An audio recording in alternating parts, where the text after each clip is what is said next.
I think for all parents, right, first we want to know our child is safe and in a caring and supportive environment. And I think Uplift schools have long been known with our parent community for delivering on that. But we also want to know that ultimately our child is going to be prepared for the future they have ahead of them. And Uplift leads at a county level and a state level on having kids come out college ready, going off to college, completing college, and even their starting salaries. Ready to roll? Yep. All right. Real Texan. Why should this matter to Real Texans?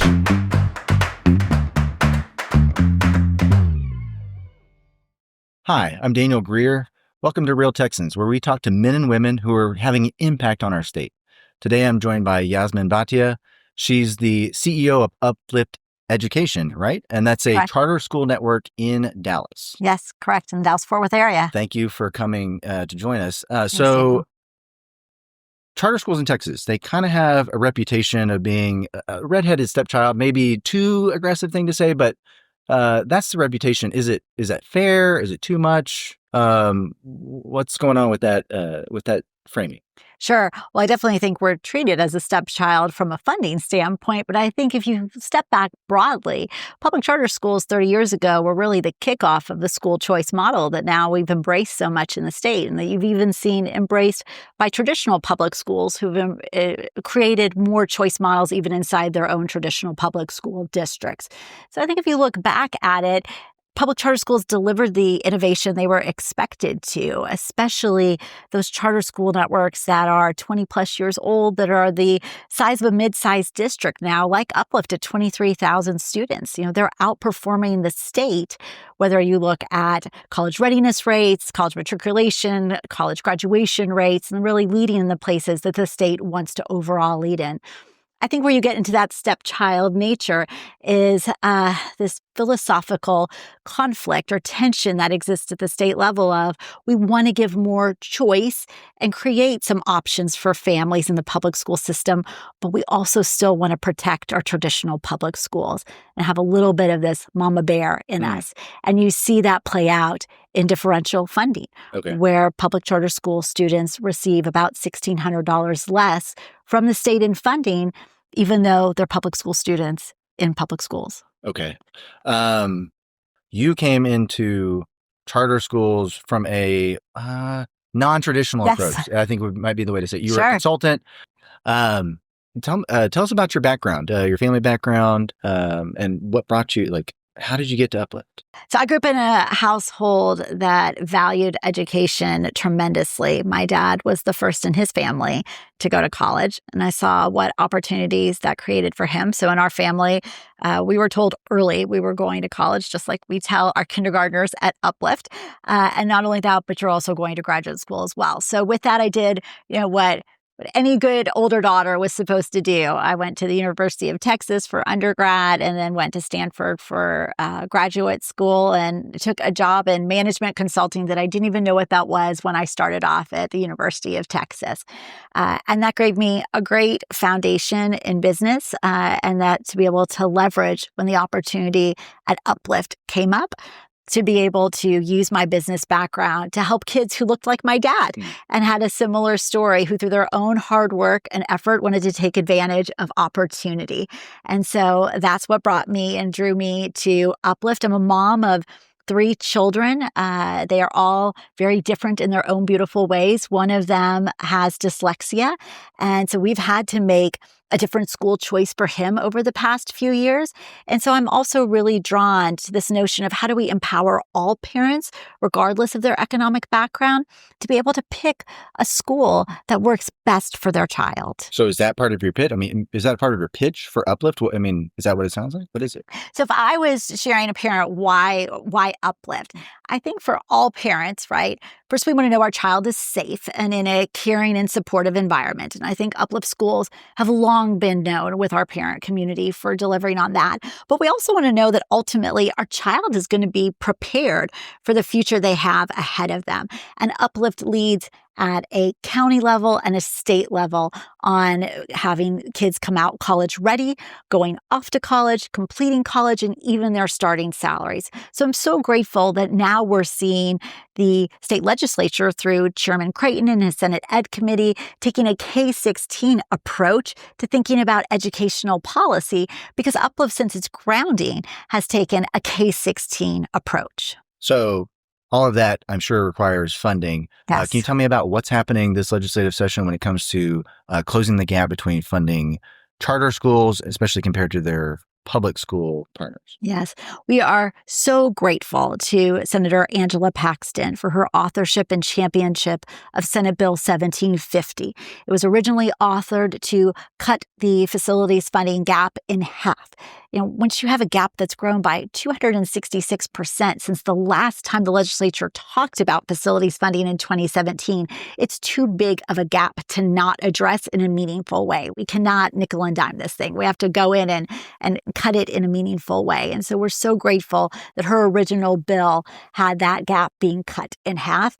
And we're continuing to advocate and make our case on why it's so important to meaningfully address the financial situation, because Uplift and many of our other high-performing charter school peers are delivering in a meaningful way for kids and leading on outcomes at a state level and deserve to have the resources to be able to continue to do so. Let me take a step back, because maybe some of the people watching this don't know the difference between a charter school and a public school. What's the differentiation? Great. How does that work? Yeah, I would say the number one differentiation is that we have a board that is made up of citizens in the community who care deeply about education, and they are not elected. It's like your traditional nonprofit board versus having a publicly elected board. I think that serves us really well at Uplift, because everyone who joins is supportive of the mission of our organization, and we all are behind what's best for kids. So the kids that are coming, they are coming from public schools, or Sure. Do you take all of them? You take some of them? How's that? The other big differentiator with public charter schools is that our kids come to us through a blind lottery. We have no view into their academic performance. Literally, we know what their address is and do they have a current sibling at our school, because siblings do get preference. So they're drawn out of a blind lottery, and then we typically find most of our kids come to us about 1 to 2 years behind. Okay, so they're 1 or 2 years behind Academically. Correct.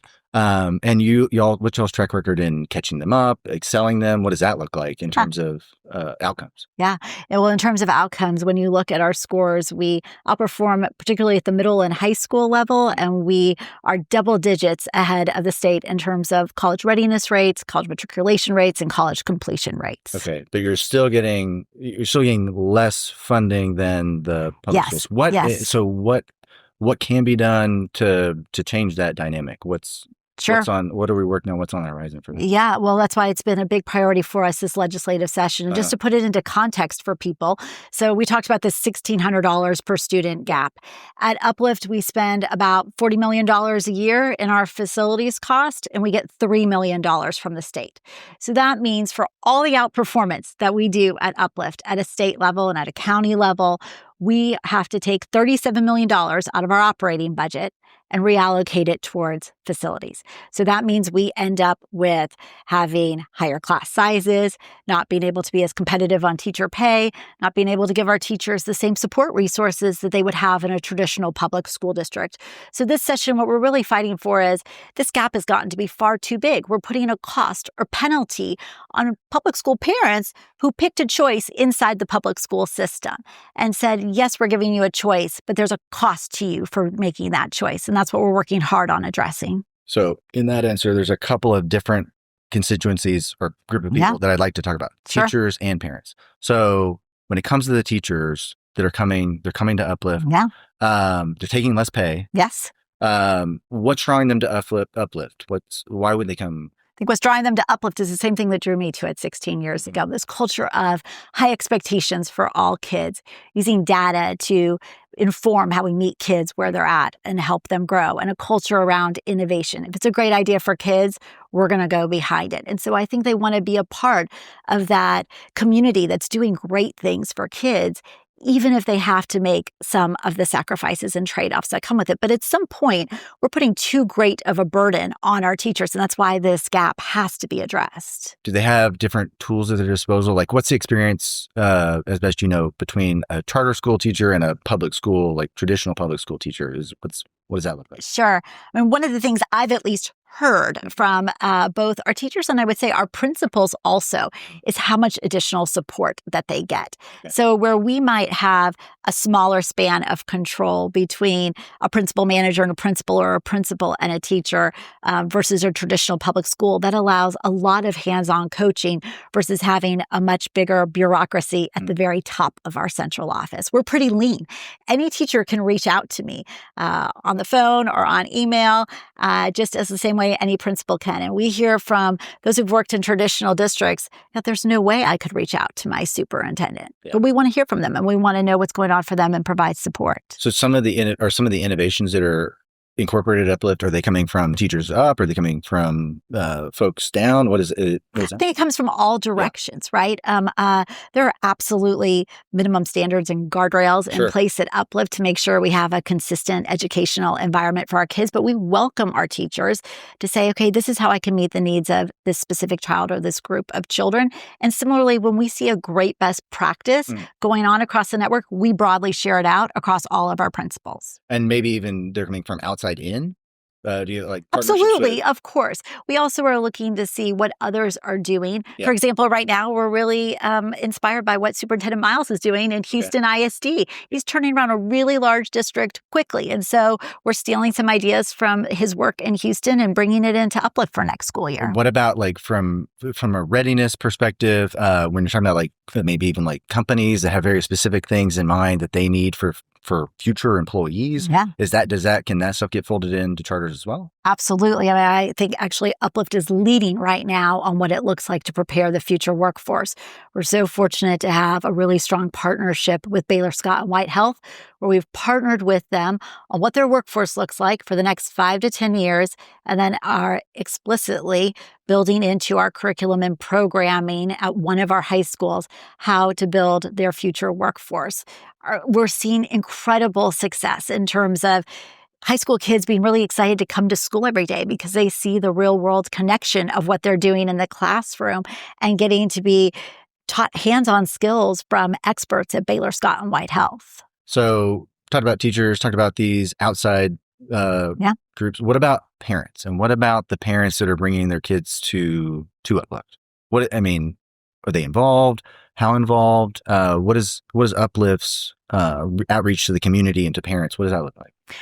We're so grateful for our parents for the ability to partner with them and walk alongside them with their children. We know that they took a step to send their child to Uplift because they didn't feel like their child's needs were being met at the school that their child was previously in.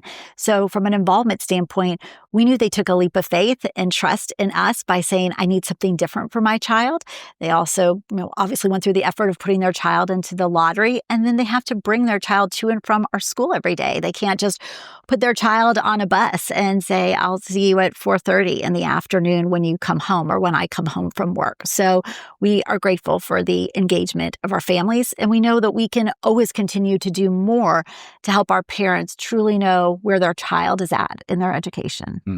So parents seem to be pretty involved, which is, as long as I've been talking about, listening to folks talk about education, the parental involvement is a key component to success. Do y'all have any other programs or any other tactics that you use to get students, paired with people who are doing well in the community? Yeah. So we take our kids on what we call career field trips in high school. And so we know that if you haven't seen it, it's hard for you to imagine yourself being it. And so we create those opportunities for kids to imagine what their future career could look like. In terms of partnering with our parents, we also know that 78% of our students are the first in their family to go to college. So we have very small college advisor to student ratios, so we can walk alongside parents and help parents understand the journey about going off to college just as much as we're advising their student at the same exact time. Kids today, I had a friend who posted onto X not too long ago. It was in all caps, I think, do not give kids cell phones. They do cause some ruckus in our schools, So what's Uplift's position towards cell phones? What impact do you see technology having, not only on the classroom and the students, but just education at large? I mean, I think cell phones are not only a distraction to the learning environment, but they also cause real issues around school culture. It's so easy, right? We see adults do this too. You can be much harsher on social media or online through a device than in person to another. There's consequences that are more immediate than if you say something online. So we see cell phones being used for cyberbullying and all sorts of things that go against the culture we're trying to put into our schools. And also, when a teacher is trying to deliver content, knowing that a child could be distracted is also not honoring them in the work that they're trying to do. So we are piloting next year in our schools, in a set of our schools, restricting cell phone use during large portions of the day in order to be able to really bring back the culture and the focus that we want to see in our schools. Have you had feedback from students and parents on that? What is Yeah. I think there's always the initial hesitancy, particularly around school safety. We've seen a rise in school safety incidents over probably the last 3 to 5 years. And parents desperately want to know that the child has a device on them so they can get in touch with them if the school's in a lockdown. So what we're really committed to is making sure parents have full line of sight if there ever is a safety situation on one of our campuses, so they don't have to rely on their child. And also, their child actually doesn't even have accurate information on a situation at hand, but I appreciate the comfort of it. So we're being most mindful as we roll this out of how do we help meet parents where they're at in a growing area of concern around school safety in our communities. And is that, so y'all have a bunch of campuses around? Yeah, 45 schools around Dallas-Fort Worth. And some of those campuses, they don't look a lot like a campus that a normal person, someone would normally conceive of, mentally a campus looking like. What does security look like? What does upkeep look like? I know we visited on it briefly, but yeah, is that another, component for catching up in the funding?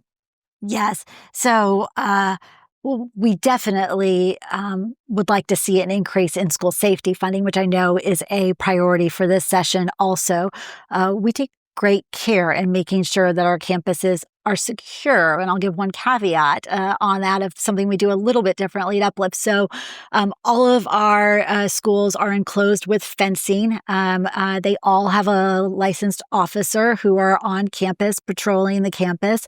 They all have a double entryway before you can get into the hallways where classrooms are. But we do not have metal detectors.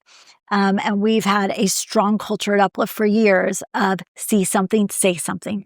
And our kids tell us and actually told us when a few years ago we polled them on, would you want metal detectors in your school? Because metal detectors, they do send a signal to kids about the culture of the school. And they actually said, no, we don't want metal detectors because we're worried that our peers might think they no longer have to share what they're hearing in the hallways and bathroom around safety because the metal detectors will pick it up. And I thought that was a really interesting insight from the kids. They're going to tell you the truth. They tell us. They tell us. Whether you want to hear it or not. We always want to hear it when it comes to safety, all the time. Well, just one last question heading out. What's one thing that you've been surprised at, an innovation that you've implemented? You're surprised at the outcome that it had, maybe something outside, Sure. Maybe something just like that sticks out to you in your mind over your tenure at Uplift? Well, the one innovation that I'm so proud of that I really honestly don't understand why more traditional public school districts aren't stealing is the fact that we've taken a K-16 approach to education at Uplift since our founding. By what I mean by that is we have alumni counselors who support our students, again, who are first-generation college students, make sure that they successfully go off to college, they don't melt in the summer before their freshman year in college, and that they successfully complete college. And to me, the whole point of K-12 education is to make sure that we are preparing our youth for economic opportunity and success in the workforce and beyond as productive adults and members of our community. And so going the whole stretch to high school graduation and then saying they're good without continuing to provide almost like that executive coaching, mentoring support through the next set of critical years to ensure completion. I just really don't know why more people don't invest in that opportunity. So these alumni not only value the time that they spent there, they valued it so much that they're not saying, I'm going to put that in my rearview mirror and never go back. They're saying, I'm going to come back and invest in it. Yes. And also, our counselors are saying we're with you through the journey. And the outcome of that is we recently had an external study that was done that was shared with us. Our alumni outperform Dallas County alumni in early salaries by $20,000. But that makes sense because if you support kids through the longer part of the journey where actually economic opportunity starts happening, they're going to be in a position to earn more. This conversation is fascinating. I'm glad we're having it about charter schools for the accountability, not only for public education, but everything that's happening in education in Texas. So Yasmin Bhatia, I really appreciate you being with us today. Thanks, Daniel. And thank you all for joining Real Texans.